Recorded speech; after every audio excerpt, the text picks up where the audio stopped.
So, I guess 'Akhanda 2' 60 days box office collection ఏంటో చూద్దాం. So, దానికన్నా ముందు వీడియోనైతే సబ్స్క్రైబ్ చేసుకోండి. లైక్ గూడా వేసుకోండి.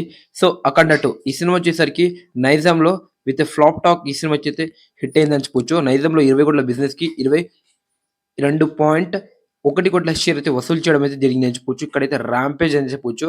అలా మన 'అఖండ 2' సినిమా మన నైజాంలో అయితే 22 కోట్ల షేరు, గ్రాస్ వచ్చేసరికి 35 కోట్ల గ్రాస్ దాటింది. ఇంకా సీడెడ్ ఇక్కడైతే ఈ సినిమాకి ఫ్లాప్ టాక్ రావడం జరిగింది. అంటే ప్రతి ఏరియాలో ఫ్లాప్ టాక్ రావడం జరిగింది. బట్ ఇక్కడ కలెక్షన్ అయితే చాలా వీక్ ఉందని చెప్పుకోవచ్చు. వేరే అంటే వేరే దాంతో కంపేర్ చేసుకుంటే 20 కోట్ల బిజినెస్‌కి కేవలం 14.6 కోట్ల షేర్ వసూలు చేయడం జరిగింది.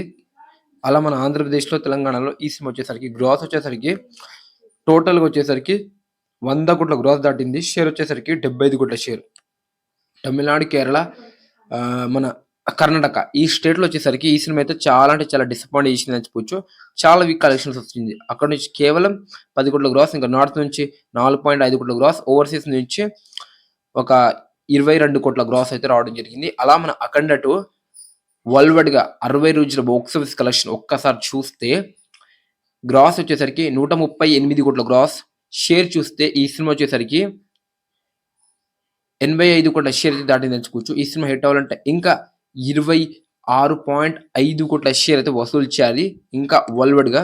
సో, అంత కలెక్షన్ వచ్చే అవకాశం ఉంది. ఆ ఓటీటీలో అయితే ఈ సినిమా అయితే వచ్చేసిందని చెప్పొచ్చు. సో, ఇది final run box office collection అని చెప్పొచ్చు. మన బాలయ్య గారైతే చాలా బానే లాంగ్ రన్ వరకు అయితే హోల్డ్ చేసిండు. బట్ ఈ సినిమాకి వచ్చిన టాక్‌కి కలెక్షన్ అయితే దారుణంగా అయితే వచ్చాయని చెప్పొచ్చు. సో, ఇది మన 'అఖండ 2' 60 డేస్ బాక్స్ ఆఫీస్ కలెక్షన్. ఈ రిపోర్ట్ గురించి మీరేమనుకుంటున్నారు అనేది డెఫినెట్‌గా కామెంట్ చేయండి. బాలయ్య ఫ్యాన్స్ ఎంతమంది ఉన్నారో లైక్ చేయండి, షేర్ చేయండి. మళ్ళీ మనం నెక్స్ట్ వీడియోతో మళ్ళీ కలుద్దాం. Thank you so much.